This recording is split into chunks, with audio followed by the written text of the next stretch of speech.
In the early 80s, I was just 20 years old. I was working for Tandem Computers in Cupertino, California, in shipping and receiving. I eventually got the position to handle international shipping. I had to get training to be able to fill out all the documents necessary. The VP of Enterprise Shipping befriended me and suggested I take the communication course, which I did at Stevens Creek Mission. It was fun and exciting, and there were always 15 to 20 people there. I liked it so much I was convinced to join staff. So not only could I help people, I could get courses in auditing for free. I was living in the San Jose area at the time, but I joined staff at the San Francisco org. I recall going out with the body router, and when someone said, "It's a cult," he just let out a huge friendly smile and said, "The biggest." I wasn't concerned with the accusation. I was just impressed at how at ease he was and just blew the comment off, immediately diffusing the situation. I did the purification rundown, sauna, there, as well as some basic auditing and coursework. I think the course supervisor was Bill Tucker. I recall one arm was limp at his side, which he was unable to use. I moved into a one-bedroom apartment right across the street, kind of seedy. One day I had forgotten to lock the door, and when I returned it was ransacked and some jewelry I had was stolen. I had a brand new Dodge Colt, and one evening I parked it around the corner from the org. I returned in the evening, and someone had shattered the back window and stolen a few things inside. In an auditing session, I convinced myself that I was thrilled and happy because I had the realization that I was an immortal spirit, and this was just a temporary material thing, that my spirit was forever and untouchable. Consulting with someone, I don't know if it was an auditor, ethics, or HCO, I decided it would be best to just let the bank retrieve the car and default on the loan. This way I could stay with Scientology and not have this burden. I regret this to this day, because my previous boss had co-signed for this loan. What a dumb and hurtful thing to do. But Scientology convinced me this was the best thing to do.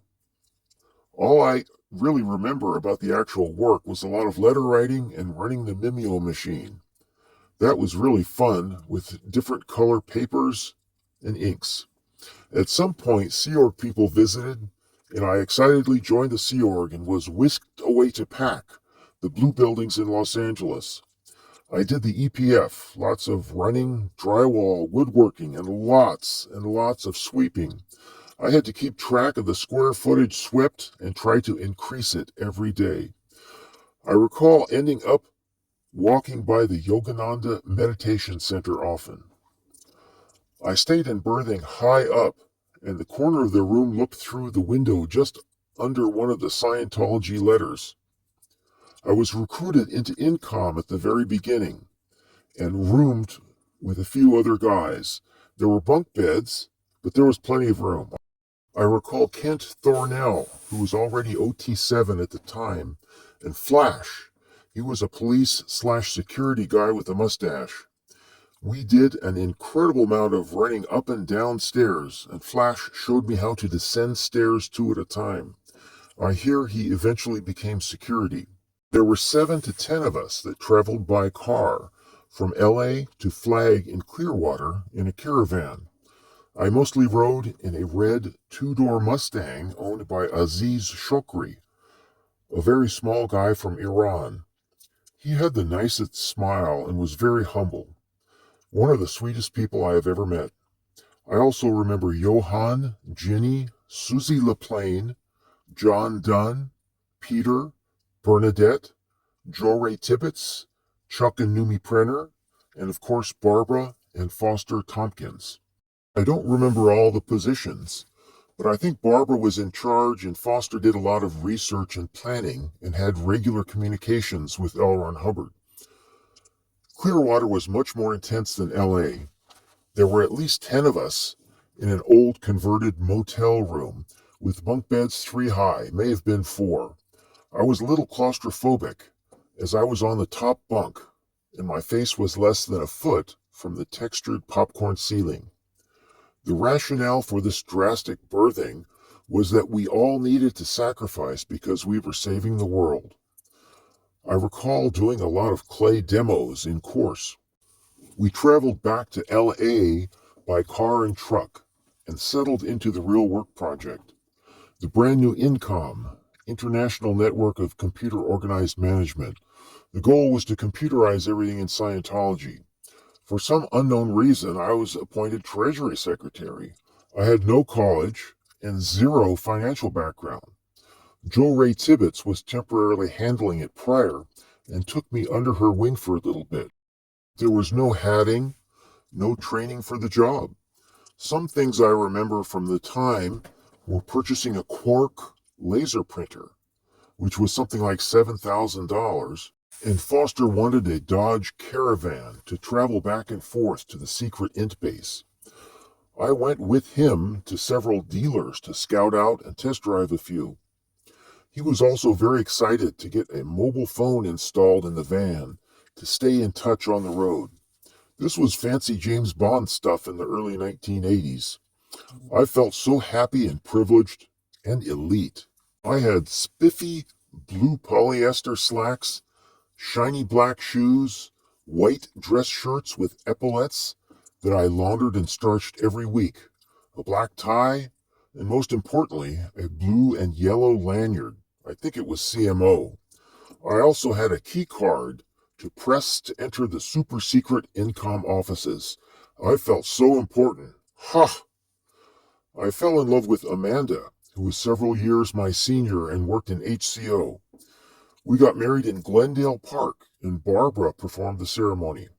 Amanda was over an hour late, and I recall sweating while standing at the altar in the grassy park. I recall the ring was a symbol of ARC and unbroken love, something like that. For our honeymoon, my father paid for us to stay at Disneyland, and he met us later and delivered us photos of the wedding.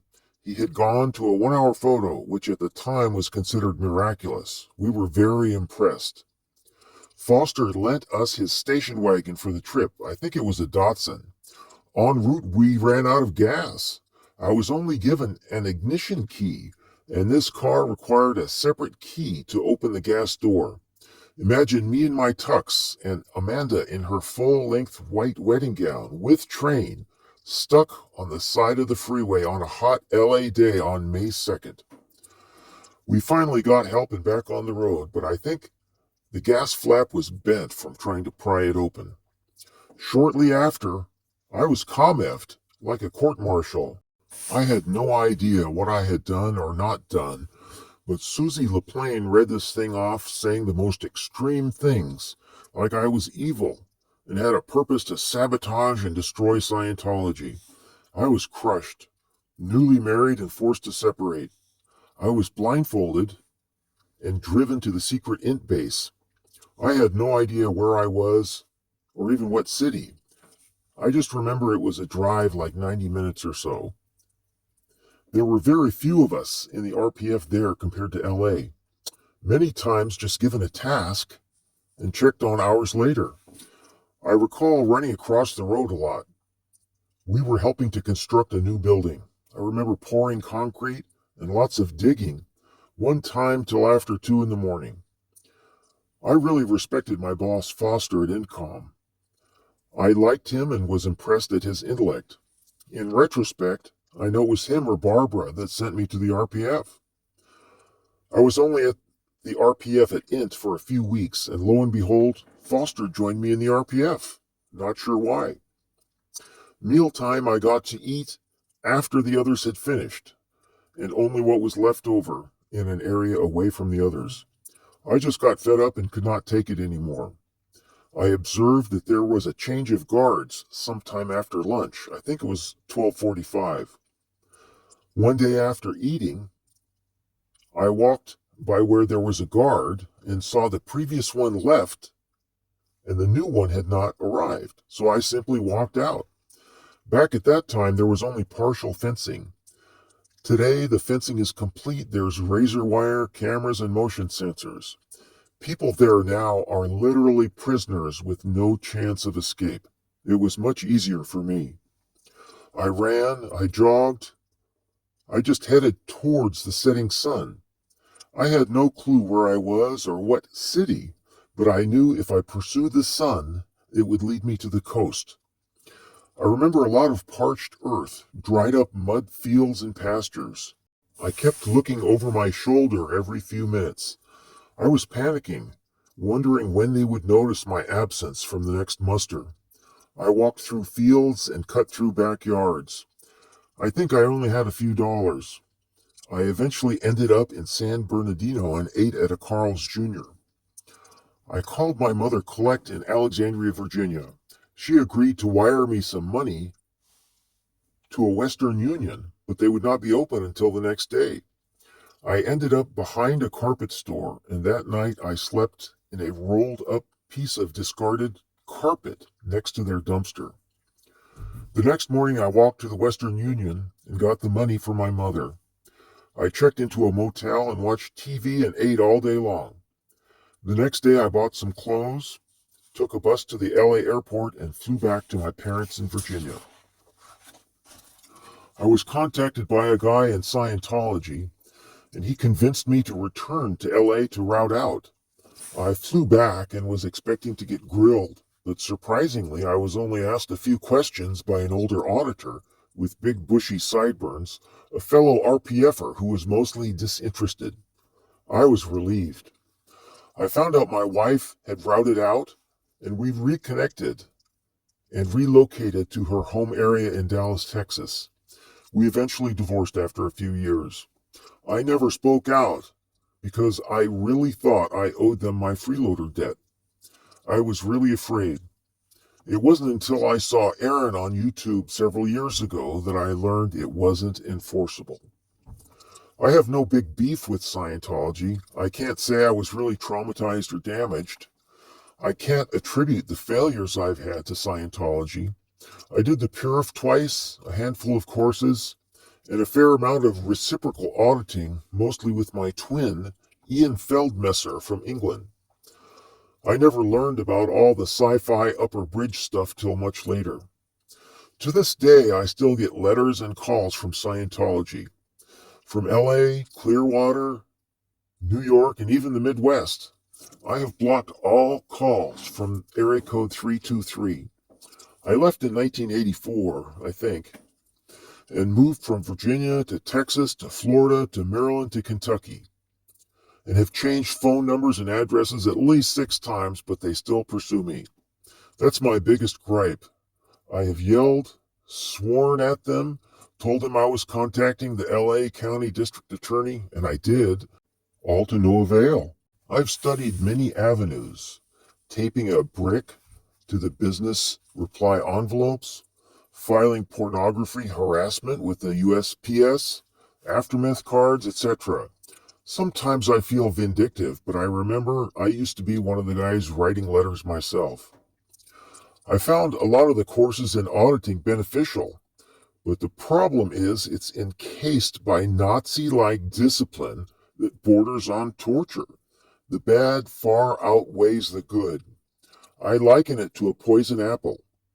It's sweet and tasty on the outside, but when you get to the center, it's poison at its core. I've forgotten more than I know and have many little stories to come. Sorry if I get the details wrong, but I have no interest in studying Scientology again. I'm done with it.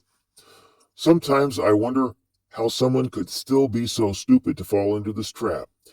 But you only see the good, happy stuff at the beginning.